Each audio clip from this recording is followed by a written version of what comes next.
Даму баламен отказ алудың жолын осы видеоны соңына дейін көрсең түсінетін боласың. Есімім Меруерт Шорақызы, даму бала экспертімін. Жалпы даму бала бағдарламасына қатысып, көп кәсіпкерлер өте алмай отказ алып жатады. Бір нәрсені қайта-қайта тапсырып отказ ала бергеннен, осы бір отказ алудың себебін біліп алсаңыз, үнемі одобрение алатын боласыз. Олай болса, кеттік бөлісейін. Бірінші жолы бұл оператордың атын дұрыс таңдамау. Яғни сіз ойлаған, жазып қойған оператордың аты ол қате болып шығуы мүмкін, немесе басшылық ауысқан болуы мүмкін. Екіншісі, бұл өтініште кружокқа қатысатын баланың жас мөлшерін дұрыс көрсетпеуіңіз мүмкін. Ол қайдан аламыз дейтін болсаңыз, нормативті оқи алсаңыз, осы жерде дұрыс жас мөлшерін көрсете алар едіңіз. Үшінші, бұл тренерлердің құжатын, орнын ауыстырып салып қою. Төртінші, сіз справкалардың уақыты есептемей өтіп кеткен сроқты қойып қойыңыз мүмкін. Бесінші, дипломдағы сіздің беріп жатырған кружокқа, заявкаңызға тренердің дипломы сай келмеуі. Яғни домбыра дедіңіз, бірақ сіз әншіні апарып қойып қойдыңыз. Ол жердің домбыра емес, вокалмен ән айту, немесе тағы да басқа сай келмейтіндей көрсететін болсаңыз, онда отказ аласыз. Дизайнерді көбісі алады да суретке қойып қояды. Бірақ дизайнерлер суретші бола алмайды. Сондықтан да көп жағдайда отказ келіп жатады. Келесі, бесінші жолы отказ алудың бұл договор арендаға келіп тіреліп жатады. Яғни көбісі қандай кезде сіз юстицияда тіркеуге міндеттісіз, қандай кезде юстицияда тіркемей-ақ одобрение алуға болады. Бірақ ол кезде договордан бөлек қандай құжатты астына қосып тіркейміз. Міне осы жағын білмей жатады. Біз кейде 11 аймен де тіркеп жібереміз, одобрение алады. Ол кезде біз техпаспортты тіркейміз, немесе справканы тіркейміз деген сияқты. Толығырақ мен өзімнің курсымда айтатын боламын.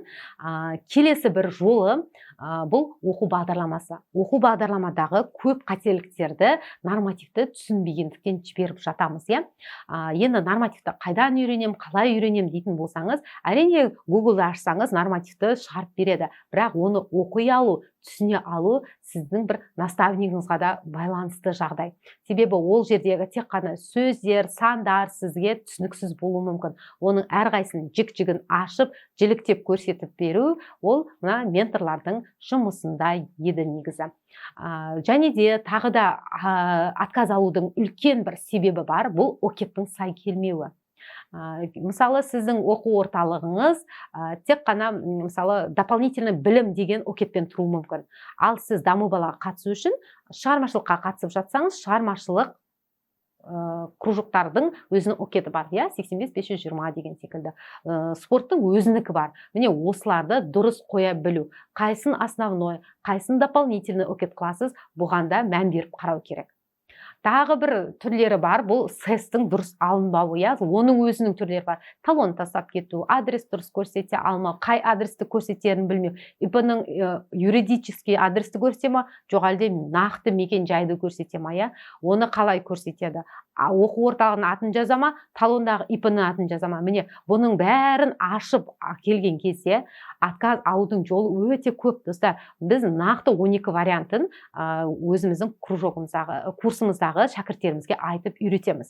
Егер сізде өзіңіздің құжаттарыңыздың одобрение алатындай нақты, анық, дұрыс жиналуын қажет деп тапсаңыз, онда біздің курсымызға келсеңіз болады. Курс туралы мәліметтерді біздің Telegram каналдан толыққанды үйрене оқи аласыздар, біле аласыздар. Дәл осы видеоның астында описаниеде Telegram каналдың ссылкасы тұр, соған міндетті түрде жазылып алыңыз. Ол каналда курсымыз жайлы нақты толығырақ ақпараттармен бөліскенбіз.